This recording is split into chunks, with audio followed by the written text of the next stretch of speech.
नमस्कार, आप देख रहे हैं साइकोलॉजी शिक्षा हिंदी यूट्यूब चैनल। मैं हूं अवधेश, स्वागत करता हूं आप मनोविज्ञान के अति महत्वपूर्ण प्रश्नों की व्याख्यात्मक परिचर्चा को आगे बढ़ाते हुए अब हम लोग अगले प्रश्न पर बात करेंगे।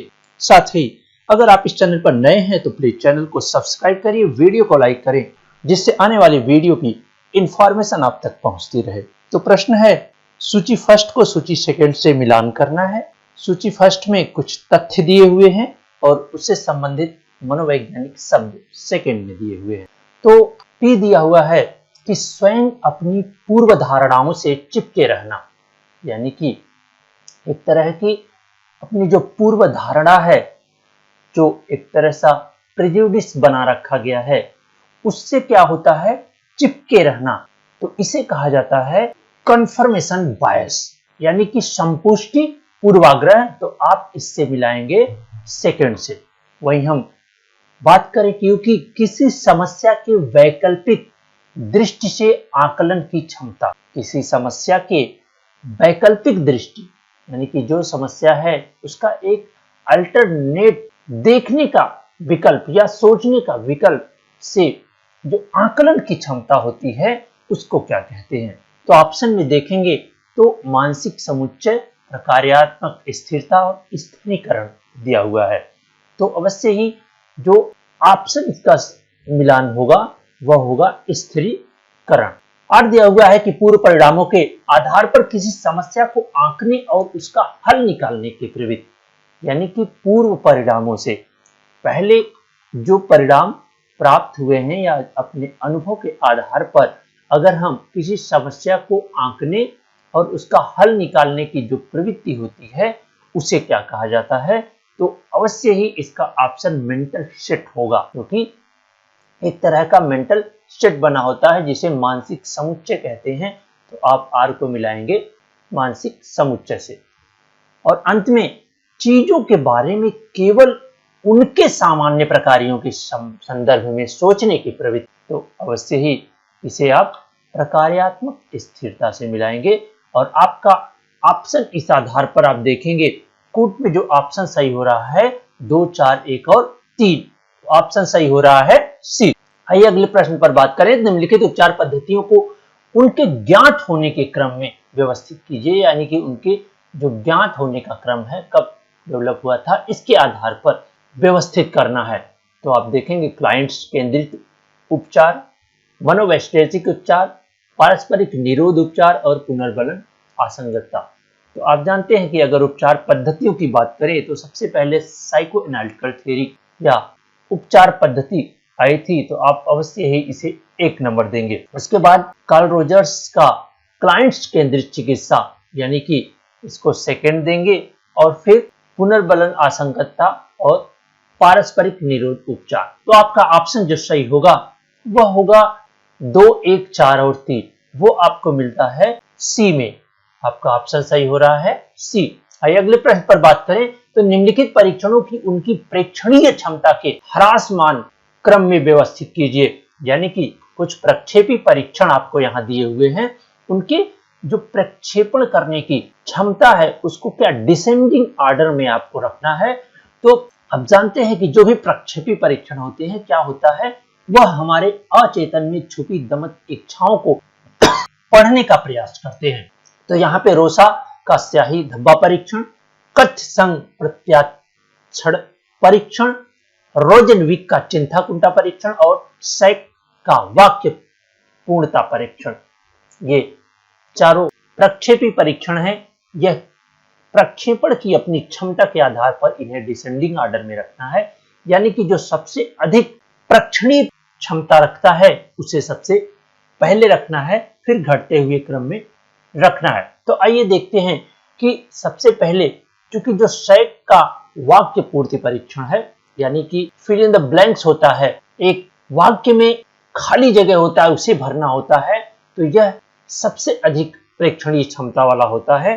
तो अवश्य ही आप इसे 1 नंबर देंगे। वहीं रोजनविक का चिंता कुंठा परीक्षण, तो इसको 2 नंबर। फिर टीएटी यानी कि थेमेटिक परसेप्शन टेस्ट को आप 3 नंबर देंगे।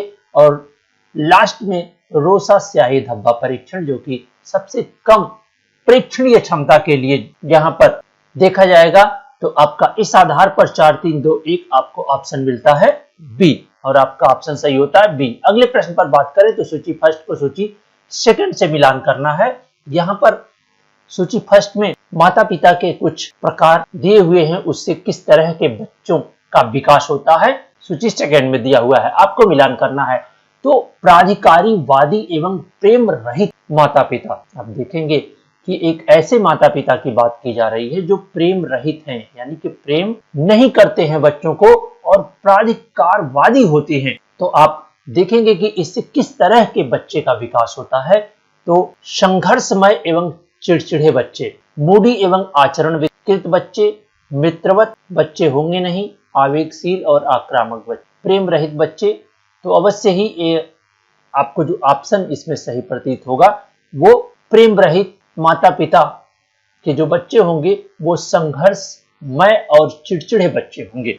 वहीं हम क्यों की बात करें, अनुज्ञात्मक एवं स्नेही माता पिता, आप देखेंगे कि जब स्नेही माता पिता है तो अवश्य ही जो बच्चे होंगे वो क्या होंगे, मित्रवत और प्रतियोगी बच्चे होंगे। तो आप इसको मिला देंगे क्यों से।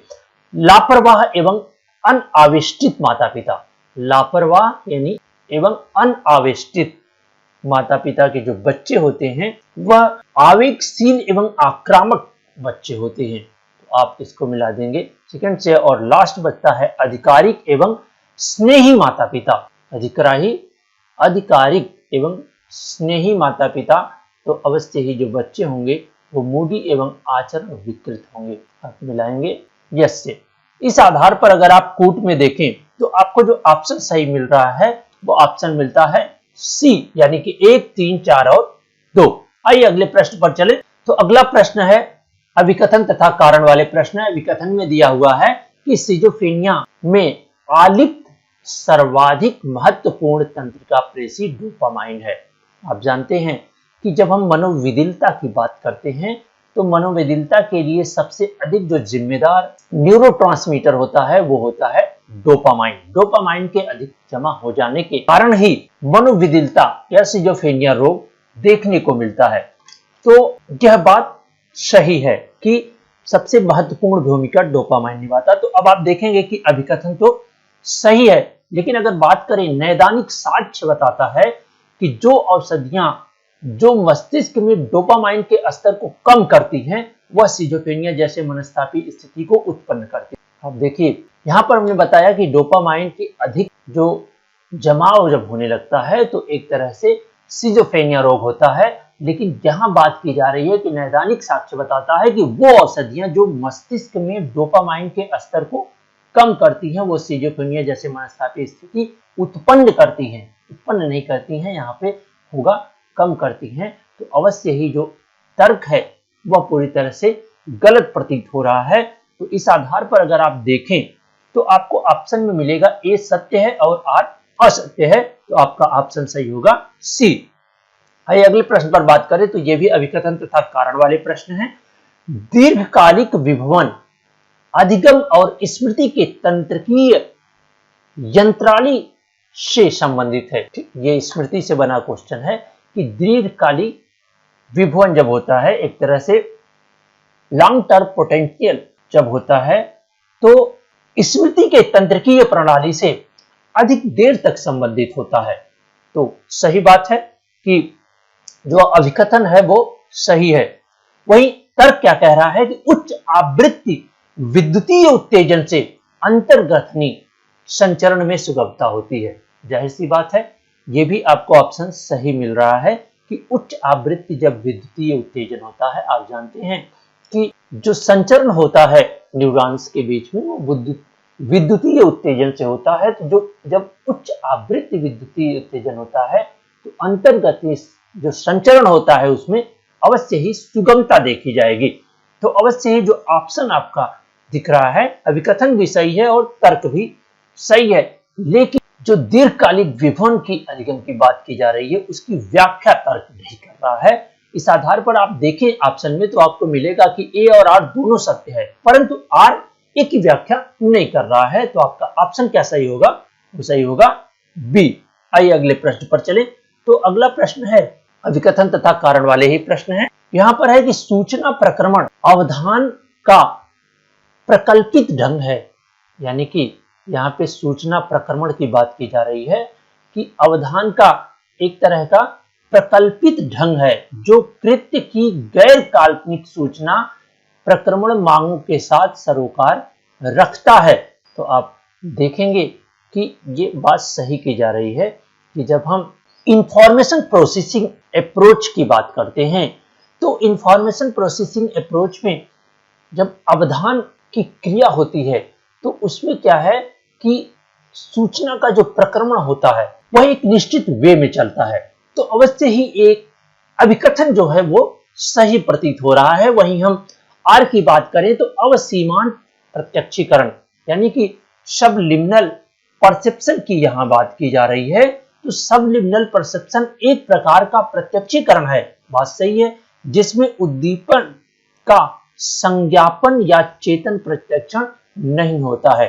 ठीक, यानी कि अवसीमन प्रत्यक्षीकरण क्या है कि संगतता देहली के नीचे के परसेप्शन को अवसीमांत प्रत्यक्षण कहा जाता है। तो इस आधार पर आप देखें कि जब आपका जो एक थ्रेशोल्ड है जिसे आप देहली कहते हैं, तो देहली के जब नीचे कोई उद्दीप क्षमता होगी तो अवश्य ही उसका प्रत्यक्षण क्या होगा, प्रत्यक्षण नहीं होगा। लेकिन अगर उसी का प्रत्यक्षण होता है तो उसे सबलिमिनल परसेप्शन कहा जाता है। तो इस आधार पर आप देखें तो ए और आर दोनों सत्य है, लेकिन आर जो है ए की व्याख्या नहीं कर रहा है, तो आपको ऑप्शन जो सही होगा वो ऑप्शन सही होगा बी। आइए अगले प्रश्न पर बात करें। तो यहां पर सूची फर्स्ट को सूची सेकंड से मिलान करना है।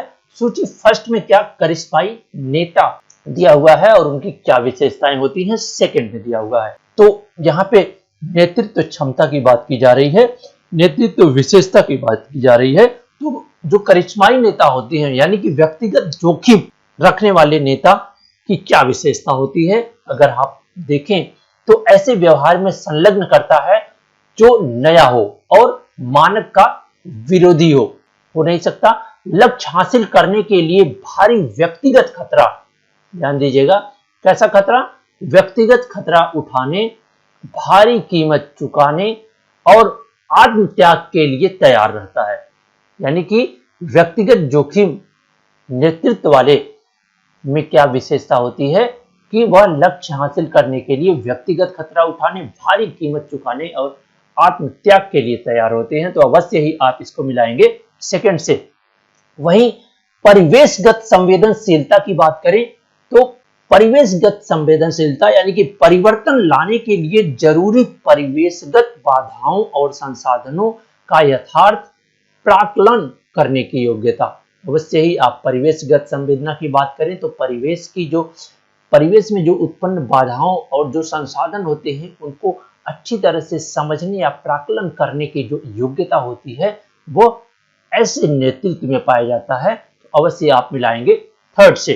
वहीं आर की बात करें तो अनुयायियों की आवश्यकताओं के प्रति संवेदनशीलता अपरंपरागत, यानी कि जो उनके अनुयायी हैं, जो उनके समर्थक हैं, उनकी आवश्यकताओं के प्रति जो संवेदनशीलता होती है वो अपरंपरागत, वो संवेदनशीलता की बात की जा रही है।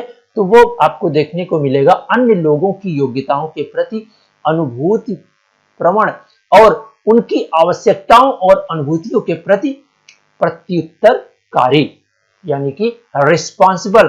तो देखेंगे आप अवश्य ही बहुत आसानी से मिलाएंगे इसको फोर से। अब बचता है आपके पास अपरंपरागत व्यवहार, जो कि ऐसे व्यवहार में संलग्न करना जो नया हो और मानक का विरोधी हो। तो आप इसको मिलाएंगे फोर से। तो इस आधार पर अगर आप देखें तो आपका ऑप्शन मिलता है 2, 3, 4 और 1। 2, 3, 4 और 1 आपको मिलता है ए में और आपका ऑप्शन जो सही होगा वो ए सही होगा। आइए अगले प्रश्न पर बात करें।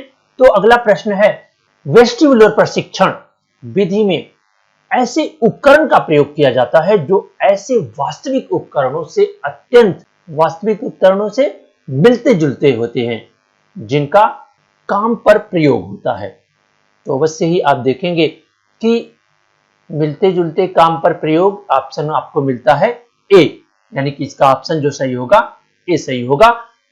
अगले प्रश्न और इस सीरीज के अंतिम प्रश्न पर बात करें कि अभिप्रेरणा की जो दृष्टियां विशेष आवश्यकताओं की पहचान करती हैं, यानी कि अभिप्रेरणा की जो दृष्टियां विशेष आवश्यकताओं की पहचान करती हैं वे क्या होती हैं? विषय वस्तु सिद्धांत यानी कंटेंट थियरी होती हैं। तो अवश्य ही आपका जो ऑप्शन सही होगा वो ऑप्शन ए सही होगा। हमें उम्मीद है कि आपको यह व्याख्यात्मक परिचर्चा पसंद आ रही होगी। अगर आपको तो अवश्य ही कमेंट करके बताएं कि आपको यह व्याख्यात्मक परिचर्चा कैसी लग रही है और इसे और बेहतर बनाने के लिए क्या सुझाव किया जा सकता है। आपका यह वीडियो व्याख्यान अंत तक देखने के लिए बहुत बहुत धन्यवाद।